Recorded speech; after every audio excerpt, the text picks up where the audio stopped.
Howard नाम का आदमी उसके पास पहुंच जाता है, जो कि अब इस थिएटर को खरीदना चाहता है। वो जेम्स को कहता है कि देखो मेरा ऑफर मान लो और तुरंत इस थिएटर को खाली कर दो। बैंक ने तो तुम्हें नोटिस भी दे दिया है, तुम्हें अच्छा ऑफर दे रहा हूँ इस थिएटर को खरीदने के लिए, वरना बैंक तो थिएटर को सील कर ही देगी और तुम्हें फिर कुछ नहीं मिलेगा। दोस्तों, मूवी की शुरुआत एक थिएटर से होती है जहां जेम्स नाम का मैजिशियन मैजिक ट्रिक वगैरह दिखाई करता है। और वैसे मैं आपको बता दूं कि जेम्स की फाइनेंशियल कंडीशन अभी ठीक नहीं चल रही, ना ही उसके शोज फुल होते हैं और ना ही इतनी आमदनी कि थिएटर का किराया निकाल पाए। इसलिए जेम्स काफी परेशान रहता है कि क्या करूं। ऊपर से उसकी परेशानी और बढ़ाने के लिए जेम्स के पास मजबूरी तो थी, लेकिन वो थिएटर बेचना नहीं चाहता था। वो हावर्ड से कहता है कि एक काम करो, मुझे कुछ दिनों की मोहलत दे दो, मैं बैंक के सारे पैसे चुका दूंगा। हावर्ड कहता है कि ठीक है, आखिरी मौका दे रहा हूं मैं तुम्हें, आज का फाइनल शो तुम कर सकते हो। अगर ये शो सही चल गया तो मैं समझ जाऊंगा कि तुम पैसे इकट्ठा करके बैंक का कर्ज चुका सकते हो, और अगर ये फाइनल शो भी फ्लॉप हुआ तो फिर ये थिएटर मुझे बेचने के अलावा तुम्हारे पास कोई दूसरा ऑप्शन नहीं बचेगा। याद रखना इस बात को। जेम्स मान जाता है और फाइनल शो शुरू हो जाता है। जेम्स पूरी मेहनत के साथ एक से बढ़कर एक ट्रिक्स दिखाता है ताकि लोगों को एंटरटेन किया जाए। किस्मत से आज थिएटर भी फुल हो जाता है। अब जेम्स को उम्मीद तो होती है कि आज तो अच्छा प्रॉफिट बन जाएगा। तो छोटे मोटे ट्रिक्स दिखाने के बाद ऑडियंस के बीच बैठी जूलिया नाम की लड़की को बुलाता है ताकि उस पर भी कोई ट्रिक परफॉर्म करना है। तो जैसे जूलिया स्टेज पर आती है, उसके कोट पर लगा हुआ एक कीमती ब्रोच जेम्स तुरंत चुरा लेता है, जिसकी खबर भी जूलिया को नहीं लगती। एंड वो ब्रोच काफी महंगा लग रहा था। जेम्स का प्लान था कि शो से मिले पैसे और इस ब्रोच को बेचकर बैंक का सारा कर्ज चुका दूंगा, जिससे थिएटर को बेचने की नौबत नहीं आएगी। हाँ, तो इसके बाद जेम्स जूलिया पर मैजिक ट्रिक दिखाने के लिए उसे एक लकड़ी के बॉक्स में डाल देता है और ट्रिक परफॉर्म करके जैसे ही बॉक्स खोलता है, उसमें से जूलिया गायब। ऑडियंस काफी ज्यादा खुश होती है उस ट्रिक को देखकर, लेकिन ऑडियंस में हावर्ड भी बैठा होता है, जिसके पास एक जादुई अंगूठी होती है। उसकी मदद से वो लकड़ी के बॉक्स का फुल वाला कंपार्टमेंट खोल देता है जिसके अंदर जूलिया गई थी। अब यार तो खराब हो गया। सभी को पता चल जाता है कि बॉक्स के अंदर दो छोटे कमरे हैं, एक के अंदर जूलिया गई। तो जेम्स ने दूसरे वाला दरवाजा खोलकर लोगों को ट्रिक दिखाया, जिससे लोगों को ऐसा लगा कि जूलिया गायब हो गई है। लेकिन सीक्रेट रिवील होने से सभी लोग जेम्स का मजाक बनाते हैं कि क्या बंदा शो है। बताओ यार, इतना अच्छा शो चल रहा था, सबने धज्जा उड़ा दी हावर्ड ने। इसलिए बेचारे का ये शो फिर से फ्लॉप हो जाता है और अब जेम्स अपने कमरे में आकर उस ब्रोच को देख रहा होता है जो कि काफी कीमती है। सोचता है कि इसको बेचकर अच्छे पैसे मिल जाए तो मजा आ जाए, थिएटर को बेचना नहीं पड़ेगा। लेकिन इससे पहले कि वो ब्रोच को बेच पाता, जूलिया उसके दरवाजे पर दस्तक देकर कहती है, अच्छा एक बात बताइए कि आपने मेरा ब्रोच देखा? क्योंकि जब मैं स्टेज पर आई थी तो उस टाइम वो ब्रोच मेरे कोट में लगा हुआ था, लेकिन अभी वो मेरे पास नहीं है। जेम्स तुरंत ही सुनकर कहता है कि माफ करना, मैंने आपका ब्रोच कहीं नहीं देखा, मुझे जरूरी काम में तो जाना होगा। इतना कहकर वो हड़बड़ी में वहां से जाने लगता है। अब जूलिया को पता था कि जेम्स कहीं ना कहीं तो झूठ कह रहा है, इसलिए वो कहती है तुमने मुझसे झूठ बोलकर अच्छा नहीं किया, इसकी सजा तुम्हें जरूर मिलेगी। इतना कहती है वो अपने जादू का इस्तेमाल करके जेम्स को वही गायब कर देती है। जेम्स ने जो रेनकोट पहना होता है सिर्फ वही बच जाता है। अब ऐसा लग रहा था कि जेम्स दुनिया से गायब हो चुका है। असल में दोस्तों, जूलिया एक जादूगरनी है। उसको पता चल गया था कि जेम्स ने ही उसका ब्रोच चुराया और उसके सामने जब जेम्स ने झूठ कहा तो जूलिया को बड़ा गुस्सा आ गया, इसलिए उसने कर दिया जेम्स को गायब। अब यहाँ से करीब 86 साल के बाद, यानी कि 86 ईयर्स के बाद का सीन दिखाते हैं, जहाँ एक स्कूल में जैक नाम का एक लड़का है। जैक एक नॉर्मल से परिवार से ताल्लुक रखता है, उसके ज्यादा मतलब दोस्त वगैरह नहीं है, तो अक्सर बाकी बच्चों से बुली भी करते हैं। जैक केट नाम की लड़की को दोस्तों काफी ज्यादा पसंद भी करता है, लेकिन गड़बड़ बताऊं क्या है? गड़बड़ यह है कि उसी की तरह स्कूल के सारे लड़के केट के दीवाने हैं, इसलिए जैक को लगता है कि मेरी दाल तो केट के सामने बिल्कुल भी नहीं करेगी, लेकिन फिर भी कोशिश करना क्या चाहता है। वो कोशिश करता ही रहता है ताकि कभी ना कभी तो केट से दोस्ती हो जाए। अब उसी स्कूल में बिली नाम का एक और लड़का पढ़ता है जो जैक का बड़ा अच्छा दोस्त है। उसका भी हाल कुछ जैक जैसा ही है, क्योंकि उसके भी क्लासमेट उसको बुली वगैरह क्या करते हैं। हाँ, इन दोनों की एक और दोस्त है जिसका नाम है ओलिविया। ओलिविया सबने क्लास की टॉपर बच्ची है, हर चीज में उसका दिमाग काफी ज्यादा चलता है। आज भी सारे बच्चों को किसी टॉपिक के ऊपर स्पीच देना था, तो ओलिविया सबसे हार्ड टॉपिक पर स्पीच देती है। फिर क्या था, जो सुनकर पूरी क्लास के बच्चे सो जाते हैं, क्योंकि ओलिविया की सारी बातें उनके सर के ऊपर से जाती है। बच्चों के साथ साथ टीचर मराठा की भी आंख लग जाती है। लेकिन दोस्तों, हम एक चीज नोटिस कर पाते हैं कि मराठा के पास किसी तरह की शीशी है। वो उस शीशी में सारे बच्चों के अंदर से कुछ न कुछ मैजिकल पावर्स निकालकर शीशी में भर रही होती है। असल में आपको एक चीज बताऊं, ये मराठा भी एक जादू करनी है। जब भी उसका जादू कम होता है तो वो बच्चों के अंदर से उनकी नॉलेज, उनकी फिटनेस, सारी चीजें धीरे धीरे करते हुए निकाल देती है ताकि खुद का जादू बरकरार रख पाए। सबसे ज्यादा तो वो ओलिविया के अंदर से निकालती है, क्योंकि ओलिविया दूसरों से ज्यादा इंटेलिजेंट है ना। अब यहाँ से अगली सीन में जैक अपने घर पर आता है, जहाँ ओलिविया और बिली उसके साथ होते हैं। अब जैक को उसकी मां मैरी कहती है, देखो तुम्हें नानी के घर जाना होगा, कुछ प्रॉब्लम हो गई है, वो मैं तुम्हें अभी नहीं बता सकती, लेकिन तुम्हें जाना होगा। एक काम करो, उस दिन नानी के घर पर रहना, उसके बाद वापस आ जाना। अब जैक को तो पता है कि प्रॉब्लम क्या है। एक्चुअली इस घर को जैक के पिता ने लोन पर खरीदा था, लेकिन जब से उनका देहांत हुआ है तब से घर की ईएमआई मैरी नहीं भर पा रही है। वो कोशिश बहुत करती है कि ये घर बैंक जब्त न कर दे, क्योंकि उसके पति की आखिरी निशानी है, और हालात तो वैसे हो गए हैं कि बेचारी मैरी अकेले कर भी कह सकती है। इसलिए वो जैक को नानी के घर भेज रही है ताकि पैसों का कुछ बंदोबस्त करवाए। तो जैक भी अपने दोनों दोस्तों को लिए नानी के घर चला जाता है, जहाँ कर तीनों खूब मस्ती करते हैं, क्योंकि नानी के घर जाने का मजा कुछ और ही होता है दोस्तों, आपको पता होगा। वही जैक और उसके दोस्त पूरे घर को अच्छे से एक्सप्लोर करने में लगे होते हैं कि क्या पता घर में उन्हें कोई काम की चीज मिल जाए। और तब घर के अटीक में उन्हें कई सारे बॉक्सेस दिखाई देते हैं जिनमें अलग तरह के कॉस्ट्यूम रखे होते हैं। एक्चुअली उन कॉस्ट्यूम्स को जैक की नानी ने किसी ऑप्शन में खरीदा था। उन्हीं कॉस्ट्यूम में जेम्स का रेनकोट भी होता है। जेम्स भूल तो नहीं गया, हमारे जेम्स वही जिसको जादूगरनी ने गायब कर दिया था, और उस समय जेम्स ने ये रेनकोट पहना हुआ था गायब होने से पहले। इसलिए अब जैक उस रेनकोट को पहन लेता है और तीनों दोस्त अलग अलग कॉस्ट्यूम पहनकर एक दूसरे के साथ अच्छे से मस्ती करते हैं। लेकिन जैसे जैक रेनकोट में लगी रस्सी को बांधता है ताकि रेनकोट भागते समय गिर न जाए, तो अचानक से जैक जेम्स में बदल जाता है। अब उसके दोनों दोस्त ये देखकर हैरान कि ये क्या हो गया, ये कौन आ गया अचानक। किसी डर के मारे वो तो वहां से भाग जाते हैं। तो जैक उनसे कहता है कि तुम लोगों को हुआ क्या, मैं जैक हूँ, ऐसा करके क्यों भाग रहे हो मुझसे, भूत देख लिया क्या? लेकिन जब उसकी नजर कांच पर पड़ती है तो वो खुद हैरान हो जाता है कि मुझे क्या हो गया, मैं दूसरा इंसान कैसे बन गया। वो तुरंत रेनकोट को निकालता है, तब जाकर फिर से जैक में बदल जाता है। अब तीनों को समझ में आ रहा था कि आखिर ये जादू क्या है, कैसा रेनकोट है ये। ओलिविया और बिली भी उस रेनकोट को पहनकर देखते हैं, जिससे वो भी जेम्स में बदल जाते हैं दोस्तों। और जैसे रेनकोट को निकालते हैं फिर से अपने असली रूप में आ जाते हैं। इसका मतलब ये है कि जूलिया ने अपने जादू का इस्तेमाल करके जेम्स को उसके ही रेनकोट के अंदर कैद कर दिया है। इसीलिए जो भी उस रेनकोट को पहनता है वो जेम्स बन जाता है और निकलते ही अपने असली रूप में आ जाता है। तो अब तीनों उस रेनकोट को बड़े अच्छे से देखते हैं ताकि पता चल सके कि असल में यह है क्या चीज, किसका था। तब रेनकोट के ऊपर उन्हें जेम्स का नाम लिखा हुआ मिलता है और फिर उस नाम को सर्च करने पर उन्हें पता चल जाता है कि ये मैजिशियन 86 साल पहले अचानक से कहीं गायब हो गया था। किसी को पता नहीं चल पाया कि कहा। उसका एक थिएटर भी था जो उसके गायब होने के बाद से ही बंद पड़ा हुआ है। जैक कहता है कि काम करते हमें उस थिएटर में जाकर देखना चाहिए, क्या पता वहां में और भी ऐसे रेनकोट मिल जाए। इसीलिए तीनों उस थिएटर के अंदर निकल जाते हैं और किस्मत से वो उनके घर के बहुत ही करीब होता है। लेकिन वहां के बाद उन्हें कुछ भी दिखाई नहीं देता क्योंकि वो थिएटर बिल्कुल खंडर बन चुका है। बिली जब टॉर्च की मदद से इधर उधर देख रहा होता है तभी उसकी नजर किसी अजीब चीज देखने वाले क्रिएचर पर पड़ती है, लेकिन वो कुछ सोच समझ पाता कि वो क्या है। तभी सारे चमगादड़ उन तीनों पर हमला शुरू कर देते हैं, इसलिए तीनों अपनी जान बचाकर थिएटर से भाग जाता है। अगले सीन में वो क्रिएचर मराठा के पास आता है और उससे कहता है कि मुझे उस रेनकोट का पता चल गया। थिएटर में 3 बच्चे आए थे, उन्हीं के पास वो रेनकोट है। मैंने अपनी आंखों से उस रेनकोट को देखा है। और ये सुनकर मराठा बड़ी खुश होती है, क्योंकि वो उस रेनकोट को दोस्तों 86 ईयर से ढूंढ रही है और आज जाकर उसका सपना पूरा होने वाला है। वो तुरंत उस क्रिएचर को ऑर्डर देती है कि जाओ और पता लगाओ कि वो बच्चे कहाँ रहते हैं, मुझे किसी भी हाल में वो रेनकोट चाहिए। इधर बिली जेम्स बनकर अपने दोस्तों के साथ जैसे ही आगे बढ़ रहा होता है, तभी उसको जेम्स की आवाज सुनाई देती है, जो जमीन पर गिरे हुए पानी की मदद से उनसे बात करने की कोशिश कर रहा होता है। इसका मतलब जेम्स पानी की मदद से रेनकोट के बाहर वालों से कांटेक्ट कर सकता है। तो जेम्स बच्चों से कहता है कि मेरी बात ध्यान से सुनो, मेरी मदद करो। मैं 86 ईयर से यहाँ फंसा हुआ हूँ, तुम लोग ही मुझे आजाद कर सकते हो। प्लीज तुम्हें चूल्हे नाम के जादूगर रेनकोट ढूंढना होगा, उसी ने मुझे इसके अंदर कैद किया,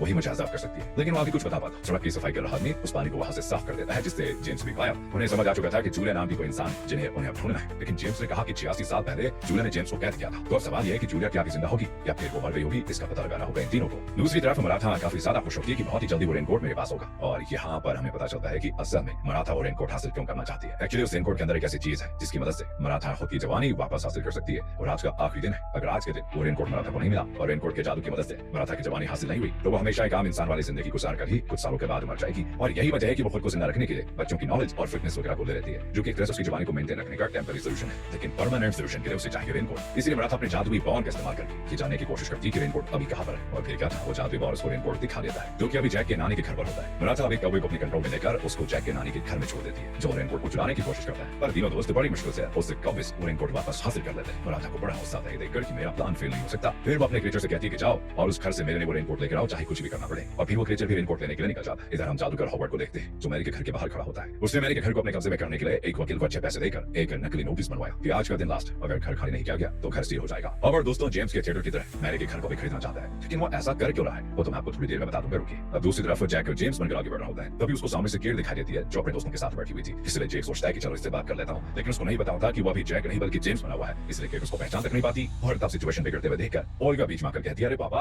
आप यहाँ पर क्या कर रहे हो, चलो घर चलो। इतना कहकर वो जैक को वहां से लेकर जाती है और उसका जैकेट निकाल देती है ताकि वो असली जैक बन जाए, क्योंकि अभी तक तो वो जेम्स था ना जैकेट पहनकर। दूर खड़ा बिली ये सारी चीजें देखकर कहता है कि एक नंबर का फट्टू आदमी है ये, हिम्मत ही नहीं है उसके अंदर कि वो कीड़ के सामने सामने बात कर पाए। इसीलिए वो खुद कीड़ के सामने आकर जमीन पर गिरने का नाटक करने लगता है, जिससे उसकी सारी किताबें भी जमीन पर गिर जाती है। और तब ये देखकर कीड़ और जैक दोनों उन किताबों को उठाने लगते हैं। और यहाँ कीड़ जैक को पहचान लेती है कि ये तो मेरे स्कूल में पढ़ता है। जैक बड़ी हिम्मत उठाकर कीड़ से पूछ लेता है कि तुम यहाँ कहाँ जा रही थी? तुम कीड़ कहती है, हाँ मैं पार्टी में जा रही थी, आज रात मेरे दोस्तों ने पार्टी रखी हुई है, आना चाहो तो तुम आ सकते हो। बस जैक की खुशी का ठिकाना ही नहीं होता कि यार कीड़ ने मुझे खुद इनवाइट किया, मजा आ गया। मेरी भी काफी खुश होता है कि चलो कम से कम इनकी बातचीत हुई। अगले सीन में दोस्तों हॉवर्ड मैरी के घर के बाहर उसके आने का इंतजार कर रहा होता है। जैसे ही मैरी आती है वो उसको नकली नोटिस दिखाते हुए कहता है कि सुनो मैं आपका ये घर खरीदना चाहता हूँ, मैंने नोटिस देखा कि आज पैसे नहीं दिए गए तो ये घर सील हो जाएगा, तो वैसे मैं ये घर इसके ओरिजिनल कीमत के दुगने में खरीदना चाहता हूँ, जिससे आपको काफी फायदा होगा। लेकिन मैरी इसके लिए तैयार नहीं होती, क्योंकि उसके पति की आखिरी निशानी थी। वो कहती है पिछले हफ्ते तो मैं बैंक को EMI भर के आई हूँ, फिर उन्होंने कैसे नोटिस भेज दिया मुझे, ऐसा नहीं हो सकता। तब वहाँ जैक भी अपने दोस्तों के साथ पहुंच जाता है और इस मैटर को शांत करने के लिए वो जेम्स में खुद बदल कर कहता है कि देखो हॉवर्ड आप इस घर को खरीद नहीं सकते, मैं एक लॉयर हूँ और कानून के हिसाब से मैरी जब EMI भरने के लायक नहीं होगी तब जाकर घर को सील किया जाएगा, वरना नहीं। तो बीच में आप क्यों आ रहे हो? और जैक के दोस्त इंटरनेट पर दोस्तों कुछ आर्टिकल्स वगैरह भी निकाल देते हैं जो वो जैक को दे देते हैं। वही आर्टिकल वाले पेपर वो हॉवर्ड को थमाते हुए कहता है कि देखिए इसमें सारे कानून लिखे हुए हैं और आप इसको पढ़ लेना। यह सुनकर हॉवर्ड को बड़ा गुस्सा आता है, लेकिन अब आप सोच रहे होंगे इसने जेम्स को पहचाना क्यों नहीं, तो वो नहीं पहचान पाता उसको, क्योंकि उससे वो 86 साल पहले मिला था और अब उसकी याद थोड़ी रहेगी उसको, इसीलिए वो गुस्से में चला जाता है। जैक और उसके दोस्त काफी ज्यादा खुश होते हैं कि चलो सिचुएशन अभी के लिए तो हमने हैंडल कर लिया, लेकिन बाकी EMI भरने के लिए उनको अच्छे खासे पैसों की जरूरत है। वो पैसे कहाँ से आएंगे इसी बात की उनको टेंशन भी होती है। इसलिए बिली का आइडिया लगाता है और फिर से पानी की मदद से जेम्स से बात करते हुए कहता है कि तुम जादूगर हो ना, तो पैसे छापकर हमें दे दो, हमारा काम हो जाएगा। लेकिन जेम्स कहता है कि मैं एक मजिशियन हूँ, बैंक का मालिक नहीं, मैं खुद बिन हालातों में पैसों की वजह से फंसा हूँ, प्लीज तुम लोग कैसे भी करके जूलिया को ढूंढ निकालो। ये सुनकर तीनों परेशान हो जाते हैं और फिर इंटरनेट पर जूलिया के बारे में कई सारी जानकारियां निकालना शुरू कर देते हैं। तो काफी मेहनत करने के बाद पास ही में उनको जूलिया का घर भी मिल जाता है। तीनों जूलिया के घर के निकल जाते हैं, पर वो उसके घर पहुंच पाते मराठा का क्रिएचर उनको देख लेता है और मराठा को यहाँ बुला लेता है। मराठा रिपोर्टर की मदद से उन तीनों के सामने प्रकट हो जाती है और फिर अपनी जादुई शक्ति का इस्तेमाल करके तीनों से वो रेनकोट छीनने की कोशिश करती है। अब बच्चे तो पूरी ताकत लगाकर रेनकोट को बचाने की पूरी कोशिश करते हैं, लेकिन मुझे वाली बात है ना, 3 बच्चे एक महान जादूगर होने का मुकाबला कैसे कर पाते, इसलिए मराठा उनसे वो रेनकोट छीन कर हो जाती है खाया। और मराठा उस रेनकोट के अंदर कुछ ढूंढने की कोशिश करती है, पर रेनकोट के ऊपर तो जूलिया का जादू था, इसलिए वो रेनकोट को अच्छे से चेक ही नहीं कर पाती। दूसरी तरफ जैक और बाकी जूलिया के घर पहुंच जाते हैं, जो 80 साल होने के बाद भी दोस्तों वैसे ही सुंदर है जैसे कि पहले हुआ करती थी। तीनों को तो यकीन नहीं होता कि ये तो एकदम जवान लग रही है, अमर है क्या ये? जूलिया बताती देखो मैं एक जादूगरनी हूँ और जादू की मदद से खुद की एज को स्लो या फास्ट कर सकती हूँ। ये सब कुछ मंत्रों की ताकत से होता है, लेकिन एज को स्लो कर देना और अमर की तरह रहना एक श्राप है, जिससे तुम उसी एज में फंसे रहोगे और तुम्हारे सामने से बच्चे बूढ़े होकर मर जाएंगे। काफी अंजोड़ कर रखने वाली है ये जिंदगी। और हाँ मुझे पता है कि तुम तीनों यहाँ पर क्यों आए हो, तुम्हें जेम्स से ले जाऊंगा पक्का। मैं खुद अपनी उस गलती के लिए 86 साल से पछता रही हूँ। मुझे लगता है कि मुझे जेम्स के साथ ऐसा नहीं करना चाहिए था। मैंने हर कोशिश की कि अपने मंत्र को वापस लेकर जेम्स को रेनकोट से आजाद कर दो, लेकिन ऐसा हो नहीं पाया। उस मंत्र का साइकिल 86 साल का है, 86 साल में आज का आखिरी दिन है और इसी दिन मैं मंत्र को तोड़कर जेम्स को आजाद कर सकती हूँ, लेकिन अगर वो आज आजाद नहीं हुआ तो फिर अगले 86 साल उसको इंतजार करना होगा। तीनों हैरान हो जाते हैं। वो जूलिया से कहते हैं कि यहाँ आते आते हमारे पास वो रेनकोट था, लेकिन हमने उसको खो दिया और आप टेंशन मत लो, हम कैसे भी करके वो रेनकोट आपके पास लेकर आ जाएंगे। तीनों सोचने में लगे होते हैं कि मराठा हमें कहाँ मिल सकती है। ओलिविया कहती है कि वो मेरी क्लास टीचर है, क्या पता वो स्कूल में मौजूद हो। तीनों स्कूल जाते हैं ताकि मराठा को ढूंढ पाए, लेकिन वो वहाँ होती नहीं। तब दूसरी तरफ जब मराठा पूरी किताबों की मदद से ये तरीका ढूंढ रही होती है कि वो कैसे जूलिया का जादू खत्म करके इस रेनकोट की अच्छे से तलाशी करवाए, तभी दोस्तों उसकी बिल्ली रेनकोट के अंदर घुस जाती है, जिस वजह से वो बिल्ली बन जाती है जेम्स। मराठा का दिमाग में जाता है कि एक मुसीबत कम नहीं होती कि दूसरी सर पर आ जाती है। वो जैसी बिल्ली को पकड़ने की कोशिश करती है, बिल्ली जेम्स बनकर टेबल पर कूद जाती है और ये होते ही टेबल पर रखे कई सारे पोर्टल बनने वाले क्यूब कमरे में बिखर जाते हैं, जिस वजह से कमरे के अंदर बहुत सारे पोर्टल्स खुल जाते हैं। एक पोर्टल तो स्कूल में खुल जाता है और किस्मत से वो बिल्ली स्कूल वाले पोर्टल में घुस जाती है। जेम्स को देखकर बाकी हैरान कि जेम्स यहाँ पर कैसे आ गया, लेकिन उसकी हरकत को देखकर उन्हें पता चल जाता है कि ये तो बिल्ली है जो रेनकोट के अंदर घुसी हुई है, इसलिए वो बिल्ली से रेनकोट ले लेते हैं। तब दोस्तों वहाँ पोर्टल बनने लग जाता है क्योंकि मराठा यहाँ रेनकोट को देने आ रही थी। इसलिए जैक बिल्ली और ओलिविया से कहता है एक काम करो, ये रेनकोट लेकर तुम जूलिया के पास जाओ, तब तक मैं मराठा को रोकता हूँ। दोनों वहाँ से भाग जाते हैं और जैक मराठा को रोकने चला जाता है। मराठा स्कूल में बिल्ली को देखकर समझ जाती है कि तीनों बच्चों को रेनकोट मिल गया होगा। तब उसको सामने दोस्तों जैक दिखाई देता है, इसीलिए वो उस पर भी अपने जादू से हमला करके उसको स्टॉप कर देती है। उसके बाद उसका बैग अच्छे से चेक करती है कि शायद इसमें रेनकोट हो, लेकिन वहाँ वो रेनकोट नहीं होता। मराठा जैक से कहती है मुझे बहुत गुस्सा आ रहा है, जल्दी से बता दो वो रेनकोट है क्या, वरना 2 मिनट लगेंगे तुम्हें गायब करने में। लेकिन तब भी वो नहीं बताता कि रेनकोट कहाँ रखा हुआ है। दूसरी तरफ ओल्गा और बिल्ली दोनों जूलिया के पास पहुंच जाते हैं, इसलिए जूलिया तुरंत अपने जादू की मदद से रेनकोट पर क्या हुआ जादू खत्म कर देती है। ऐसा होते ही जेम्स रेनकोट के अंदर से बाहर आ जाता है। तब जूलिया उससे माफी भी मांगती है 86 साल से उसको कैद करने के लिए, लेकिन जेम्स जूलिया से कहता है कि तुम्हारी कोई गलती नहीं है, मेरी ही गलती थी जो मैं लालच में आ गया। फिर वो उसको उसका अप्रोच भी वापस कर देता है। तब जाकर जूलिया खुश हो जाती है, लेकिन जेम्स को जैक कहीं दिखाई नहीं देता। ओल्गा और बिल्ली उसको बताते हैं वो मराठा को रोकने गया था, हमें उसे बचाना होगा।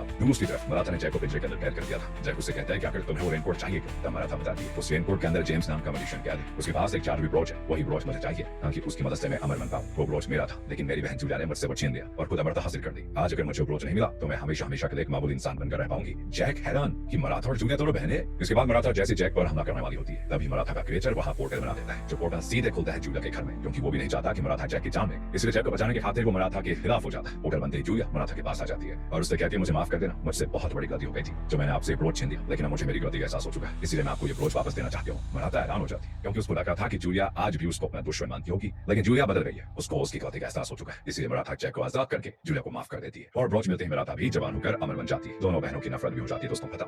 नहीं, अभी मूवी खत्म नहीं हुई है। इधर हॉवर्ड मैरी के पास आकर कहता है पिछली बार नकली लॉयर को लाकर अच्छा बेवकूफ बना लिया मुझे, लेकिन आज मैं बेवकूफ नहीं बनूंगा, आज तुम्हें ये घर मुझे बेचना ही पड़ेगा। तभी वहां पर जैक और बाकी सभी लोग पहुंच जाते हैं। मराठा और जूलिया कहते हैं कि हॉवर्ड हमें पता है तुम क्या करना चाहते हो, लेकिन हम तुम्हें तुम्हारे प्लान में कभी कामयाब नहीं होने देंगे। हॉवर्ड कहता है बहुत देर कर दी तुम लोगों ने, मैरी ने घर मुझे बेच दिया है। इतना कहकर वो मैरी को लिए हो जाता है गायब। जैक को समझ नहीं आता कि आखिर ये हॉवर्ड है कौन और ये करना क्या चाहता है। तब जूलिया बताती है हॉवर्ड एक बहुत ही ज्यादा खतरनाक शैतानी मंत्रों का इस्तेमाल करना चाहता है, जिसकी मदद से वो दुनिया का सबसे ज्यादा ताकतवर आदमी बनना चाहता है। ये मंत्र 100 साल में सिर्फ एक बार इस्तेमाल कर सकते हैं। इससे पहले हॉवर्ड ने उस मंत्र का इस्तेमाल करने की कोशिश की थी, लेकिन बाकी जादूगरों ने मिलकर उसे रोक दिया। लेकिन आज फिर से हॉवर्ड उस मंत्र का इस्तेमाल करना चाहता है। उस मंत्र का इस्तेमाल करने के लिए 3 खास तरह की लोकेशन चाहिए होती है। उन तीनों लोकेशन के बीच की जगह पर इस मंत्र का इस्तेमाल किया जाता है, लेकिन उसे जो भी 3 जगह चाहिए उन तीनों जगह पर वो जबरदस्ती कब्जा नहीं कर सकता। इसलिए जिसकी वो जगह होगी उसे खुद अपने हाथों से हॉवर्ड को वो जगह देनी होगी या बेचनी होगी, तभी जाकर वो मंत्रों का इस्तेमाल कर पाएगा। यानी कि दोस्तों समझ गया, इसी वजह से हॉवर्ड ने जेम्स को मजबूर किया थिएटर को बेचने के लिए और मैरी के साथ भी उसने वही काम किया। 2 लोकेशन तो इनको पता थी, अब तीसरी लोकेशन इनको पता करनी थी। तब जैक कहता है कि क्या पता तीसरी लोकेशन हॉवर्ड का ऑफिस हो जहां पर वो रहता है। इसलिए जूलिया जैसे तीनों लोकेशन को मिलाती है वो तीनों सही लोकेशन होती है। अब उन्हें पता चल जाता है कि तीनों लोकेशन के बीच में हॉवर्ड उस मंत्र का इस्तेमाल करने गया होगा, तो सारे लोग उसी जगह पर जाते हैं और सच में दोस्तों हॉवर्ड और मैरी वहां पर मौजूद होते हैं। जूलिया मराठा के साथ हॉवर्ड पे हमला करने की कोशिश करती है, लेकिन हॉवर्ड की जादुई अंगूठी की मदद से किसी का जादू उस पर असर नहीं कर पाता। इसके बाद हॉवर्ड उस मंत्र को जैसे इस्तेमाल करता है वहां पर अजीब और जादुई जैसी चीजें उत्पन्न हो जाती है। हॉवर्ड कहते हैं मुझे एक ऐसा इंसान चाहिए जो अपनी मर्जी से इस धुएं के अंदर जाए, जो ऐसा करेगा मैं उसकी जो इच्छा होगी उसे पूरा कर दूंगा। ये सुनकर जेम्स तुरंत हॉवर्ड से कहता है कि मैं इसके लिए रेडी हूं। तो हॉवर्ड उसको अपने पास बुलाता है, लेकिन जेम्स तो ट्रिक करने में माहिर था, तो वो तुरंत ही चुपके से हॉवर्ड की अंगूठी चुरा लेता है और उसे चुराकर वो जूलिया को दे देता है। बस दोस्तों हॉवर्ड एकदम गुस्सा हो जाता है कि ऐसा नहीं हो सकता। अंगूठी जाते ही जूलिया और मराठा अपने जादू का इस्तेमाल करके हॉवर्ड को ही धुएं में डाल देते हैं, जिससे वो फाइनली मारा जाता है। यानी कि अगर जेम्स भी अंदर जाता है तो वो पक्का मारा जाता। इसी वजह से मैरी भी बच जाती है। जैक और बाकी सारे लोग काफी ज्यादा खुश होते हैं कि चलो शैतानी जादूगर से पीछा छूटा। सभी सोचते हैं कि 2 जादूगर ने बहनों को आपस में मिलाकर एक साथ कर दिया और जेम्स को भी 86 साल के बाद कैद से आजाद कर दिया। जैक के घर की ईएमआई मैरी तो भरी गई थी, उसकी भी टेंशन अब खत्म हो गई क्योंकि सील होने का नकली नोटिस तो हॉवर्ड ने बनवाया था, ना कि बैंक ने। और दोस्तों वो भी क्या सीन में जैक किड की पार्टी में जाता है जहाँ उसकी खुश होती है क्योंकि वो उसी के आने का इंतजार कर रही थी। इसी हैप्पी एंडिंग के साथ ये